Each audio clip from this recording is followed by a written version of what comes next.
SV news కు స్వాగతం. ముందుగా హెడ్లైన్స్. వయనాడుకు ప్రధాని మోదీ.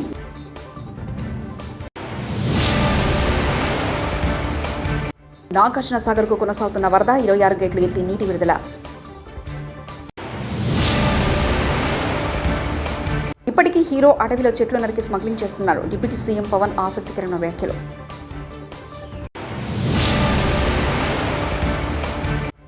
మంగళగిరి నాంచరమ్మ చెరువు ప్రాంగణంలో నూతనంగా నిర్మించిన కళ్యాణ మండపాన్ని ప్రారంభించిన నారా లోకేష్. ప్రకృతి సృష్టించిన బీభత్సంతో కేరళలో వయనాడ్ జిల్లాలోని చూర్మలక ఉండక్క గ్రామాలు దారుణంగా దెబ్బతిన్నాయి. ఈ నేపథ్యంలో ప్రధాని నరేంద్ర మోదీ ఆగస్టు 10వ తేదీన అంటే శనివారం ఆయా గ్రామాల్లో పర్యటించనున్నారు. అలాగే నిరాశ్రీలు తలదాచుకుంటున్న పునరావాస కేంద్రాలను సైతం ఆయన ఈ పర్యటనలో భాగంగా సందర్శించనున్నారు. తెలంగాణ రాష్ట్రానికి పెట్టుబడులే లక్ష్యంగా ముఖ్యమంత్రి రేవంత్ రెడ్డి అమెరికా పర్యటన కొనసాగుతుంది. ఇప్పటికే పలు కంపెనీల ప్రతినిధులతో రేవంత్ బృందం భేటీ అయింది. తాజాగా ఫైనాన్షియల్ సర్వీస్లో ప్రపంచంలో పేరొందిన చార్లెస్ క్లాబ్ కంపెనీ ప్రతినిధులతో ముఖ్యమంత్రి చర్చలు నిర్వహించారు. ఈ సందర్భంగా చార్లెస్ క్లాబ్ కంపెనీ హైదరాబాద్లోని టెక్నాలజీ డెవలప్మెంట్ సెంటర్ ఏర్పాటు చేయనున్నట్లు ప్రకటించారు. భారత్లోనే ఈ కంపెనీ నెలకొల్పే మొదటి సెంటర్ ఇదే కావడం విశేషం. మా ఇంట్లో కూడా చెత్త కలెక్ట్ చేసుకోవడానికి సిబ్బంది రావట్లేదు. అందరిలాగే మాకు కూడా ఇబ్బంది అవుతుంది. GHMC commissioner. చెత్త కలెక్ట్ చేసుకునే వాళ్ళు రోజు మీ ఇంటికి వచ్చి చెత్త కలెక్ట్ చేసుకోవాలి, బట్ అది అవ్వట్లేదు. మీకు తెలుసు, నాకు తెలుసు. మా ఇంట్లో కూడా అప్పుడప్పుడు రావట్లేదు. మేము సఫర్ అవుతున్నాం. బస్తా గోదావరి బ్లాక్ అనేది ఒక ఇమాజినరీ క్రీచర్. ఎందుకంటే అక్కడ ప్రాణహిత అని రాసింది, తుంగభద్ర అని రాదు. గోదావరి ఎవరికి తెలియదు. సో వాళ్ళు ఫస్ట్ కిందకు వచ్చి కాల్ చేస్తారు. ఎక్కడండి అంటే 5th ఫ్లోర్ అంట. దెన్ ఏ లిఫ్ట్ ఎక్కారండి, ఆ తర్వాత వాళ్ళు ఎక్కడికో వస్తారు. వచ్చిన తర్వాత కనిపించరు. దెన్ ఐల్ సే గట్టిగా మాట్లాడండి, గట్టిగా వినిపిస్తే, నా వాయిస్ వినిపిస్తుందా, వినిపిస్తే ఆ సైడ్ రండి అంట. ఇది every day story. It is not 1 day 2 days, every day this is my life. ఆ లిషియస్ వాళ్ళు నెలకొకసారి ఎవరో చికెన్ తెచ్చి మా ఇంట్లో పెట్టేసి వెళ్తారు. నాగార్జున సాగర్ జలాశయానికి ఎగువ ప్రాంతం నుంచి వరద కొనసాగుతుంది. శ్రీశైలం నుంచి ఇన్ఫ్లో పెరగడంతో నాగార్జున సాగర్ ప్రాజెక్టు మొత్తం 26 గేట్లు ఎత్తి నీటిని విడుదల చేస్తున్నారు. 22 గేట్లు 5 అడుగులు, 4 గేట్ల 10 అడుగుల మేర ఎత్తి వరద జలాలకు నదిలోకి వదులుతున్నారు. నాగార్జున సాగర్ ఇన్ఫ్లో 2,53,000 క్యూసెక్లు కాగా అవుట్లో 2,69,000 క్యూసెక్లుగా ఉంది. నాగార్జున సాగర్ పూర్తి స్థాయి నీటి మట్టం 590 అడుగులు కాగా ప్రస్తుత నీటి మట్టం 585.30 అడుగులుగా ఉంది.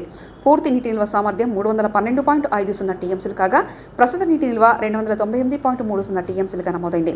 పల్నాడు జిల్లాలో పులిచింతల ప్రాజెక్టుకు నాగార్ సాగర్ నుంచి వరద ప్రవాహం కొనసాగుతుంది. దీంతో అధికారులు 11 గేట్లు ఎత్తి 2.30 లక్షల క్యూసెక్ల నీటిని విడుదల చేస్తున్నారు. సాగర్ నుంచి పులిచింతలకు 2.45 లక్షల క్యూసెక్ల వరద వచ్చి చేరుతుంది. ఇందులో విద్యుత్ ఉత్పత్తి కోసం 15,000 క్యూసెక్ల నీటిని మళ్లిస్తున్నారు. మిగతా నీటిని గేట్లెత్తి ప్రకాశం బ్యారేజ్కు పంపిస్తున్నారు. పులిచింతల జలాశయం పూర్తి నీటి నిల్వ సామర్థ్యం 45.77 టీఎంసీలు కాగా ప్రస్తుతానికి నీటి విలువ 31.89 టీఎంసీలుగా నమోదైంది. వరద వస్తుండటంతో నీటి మట్టాన్ని అలాగే కొనసాగిస్తూ వరద నీటిని వచ్చినట్లు దిగువకు పంపిస్తున్నారు. వరద తగ్గుముఖం పట్టాక ప్రాజెక్టును పూర్తి స్థాయిలో నింపనున్నట్లు అధికారులు తెలిపారు.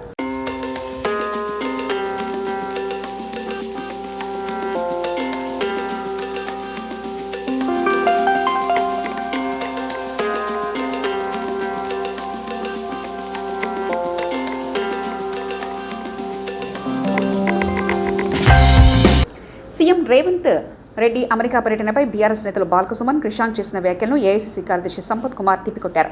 గురువారం మీడియాతో మాట్లాడుతూ బాల్కసుమన్, క్రిషాంకులు కేటీఆర్కు విరుద్ధంగా మాట్లాడుతున్నారు. కేటీఆర్కు సుమన్, క్రిషాంక్ మధ్య చెడినట్లుంది అంటూ వ్యాఖ్యలు చేశారు.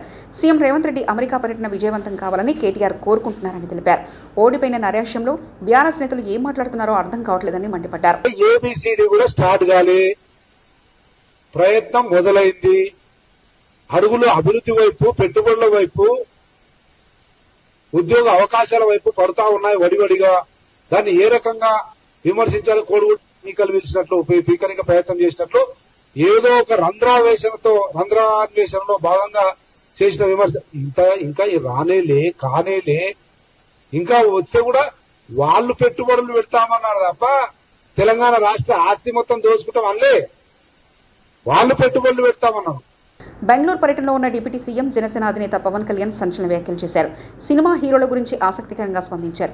40 సంవత్సరాల క్రితం సినిమాలో హీరో అడవులను కాపాడేవాడని, కానీ ఇప్పుడు హీరో అడవుల్లో చెట్లను నరికి స్మగ్లింగ్ చేస్తున్నారని వ్యాఖ్యానించారు. ఇది ప్రస్తుత సినిమా పరిస్థితి అని ఆయన అభివర్ణించారు.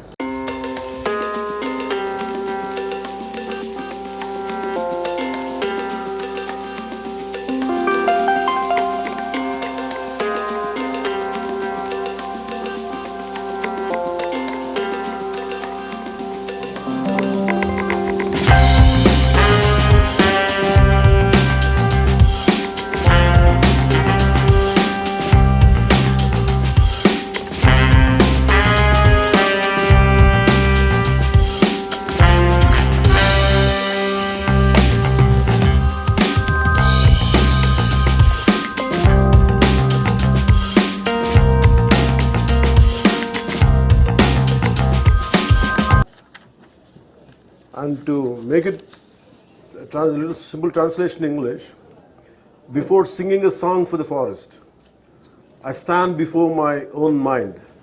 The forest's gentle breeze opens up the petals of my mind's awareness. When I read this, I wish I could have learnt Kannada. I wish I could have spoken in Kannada. And I felt this is, actually I was telling my colleague today, this meeting triggered me to learn Kannada, to speak in Kannada. And that's a respect I want to show in coming years, learning the Kannada language and communicating, and in that way more than MOUs. Of course, MOUs are essential. Tiruvalike Uppanda. Before that, I wish I could have learnt language. I wish I could be more closer to people of Karnataka. And always they loved me, always they showered great love as an actor too. But now I would like to extend my love and my cultural respect for Karnataka. And I would like to start off with that. I would like to learn Kannada language, and few coming years I would like to speak in Kannada, and I wish I could convey my heartfelt respect for Kannada culture in forthcoming years. So in short, we can say that I came here as I have taken the charge of forest and environment and pollution board. My first thing was, always there was a pain in me. My first awareness in the forest was the Kannada continuous Sri Rajkumarji's Gandhada Gudi. So Gandhada Gudi is all about protecting the forest, how a DFO forest officer safeguards the forest and from smuggling.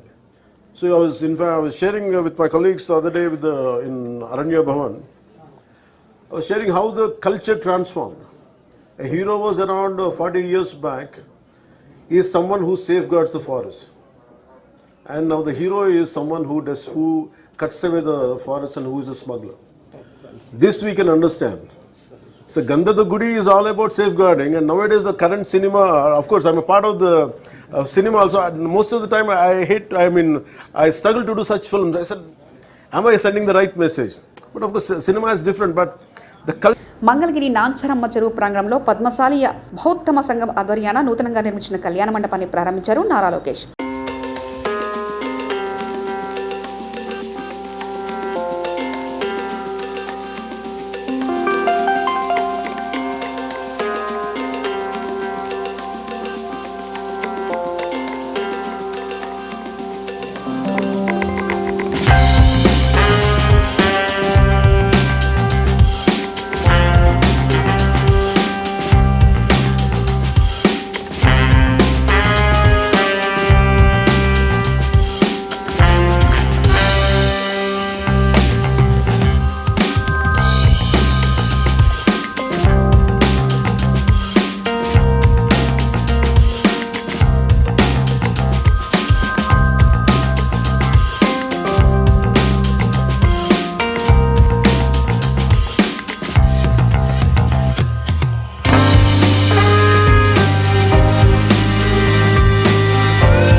అయినా కూడా ఒక సంకల్పంతో committee పెద్దల దగ్గర నుంచి, హనుమంతరావు గారి దగ్గర నుంచి, ఇటు పక్కన మన రాజుగారు కానివ్వండి, అబద్దయ్య గారు కానివ్వండి, శ్రీను గారు కానివ్వండి, అనురాధ గారు కానివ్వండి, అందరి ప్రోత్సాహంతో ఈరోజు మనం పనులు పూర్తి చేసుకునే పరిస్థితికి వచ్చాం. వాస్తవంగా మంగళగిరి చరిత్ర ఇంకా నేను నేర్చుకుంటున్నాను సార్. నేను వయసులో చిన్నవాడిని, చాలా నేర్చుకోవాల్సిన అవసరం ఉంది. పెద్దలు ఒక మాట అన్నారు, హనుమంతరావు గారు ఒక మాట అన్నారు, రాబోయే తరాలు ఈ పవిత్రమైన బాధ్యతని ముందలు తీసుకెళ్ళాలి అంటే కంటిన్యూటీ అనేది చాలా చాలా అవసరం అని ఒక పెద్ద మాట చెప్పారు. నేను ఇక్కడ ఒక విషయంలో బాధపడేది ఏంటంటే యువకులు ఎక్కువ మంది లేరు. యువకులు ఎక్కువ మంది లేరు. యువకుల పైన కూడా బాధ్యత ఉంది. మనం ఎక్కడి నుంచి పుట్టాము, ఎక్కడి నుంచి వచ్చామో, ఈరోజు ఈ స్థాయికి వచ్చామంటే దాని వెనకాల ఎంతోమంది త్యాగాలు ఉంటాయి. అది మర్చిపోకూడదు. తండ్రి త్యాగం చేసి ఉండొచ్చు, తల్లి త్యాగం చేసి ఉండొచ్చు, ఒక ఐటీ ఉద్యోగం వచ్చిందనో, పలానా ఉద్యోగం వచ్చిందనో ఇతర రాష్ట్రాలకి, ఇతర ప్రాంతాలకు వెళ్ళొచ్చు, కానీ ఎక్కడి నుంచి వచ్చామనేది మర్చిపోకూడదు. అది చాలా చాలా అవసరం. మంగళగిరికి ఒక ఘన చరిత్ర ఉంది. ఆ చరిత్రని కాపాడుకోవాల్సిన బాధ్యత ప్రజలందరూ. చంద్రబాబు వచ్చిన తర్వాత హైదరాబాద్ రియల్ ఎస్టేట్ పడిపోయింది. టీడీపీ ఎమ్మెల్యే రఘురామకృష్ణరాజు విశ్వాసం ఒకటే రాజధాని అని స్పష్టంగా చెప్పిన తర్వాత మరి అక్కడ రాజధానిలో ప్రజలందరికీ కూడా నమ్మకం కలిగింది. రాష్ట్రంలోని ప్రజలందరికీ కూడా నమ్మకం కలిగింది. దీని ఇంపాక్ట్ పక్కన ఉన్న తెలంగాణలో రియల్ ఎస్టేట్ స్తబ్దతకు వచ్చింది. ఇక్కడ రేట్లు ఆంధ్రాలో పెరుగుతున్నాయి. ఇప్పుడు మూమెంట్ వచ్చింది. అమరావతిలో అయితే 2.5 times పెరిగింది. తెలంగాణలో అయితే నాకు తెలిసి ఒక 10 నుంచి 15% ప్రైసెస్ తగ్గినాయి. సో దీని అంతటికి ఒకే ఒక్క కారణం జగన్ పోవటం, చంద్రబాబు నాయుడు గారు రావటం. వాయనాడుకు ప్రధాని మోదీ.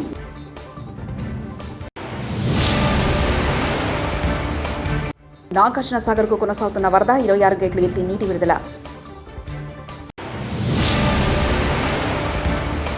ఇప్పటికీ హీరో అటవీలో చెట్లు నరికి స్మగ్లింగ్ చేస్తున్నారు. డిప్యూటీ సీఎం పవన్ ఆసక్తికరమైన వ్యాఖ్యలు.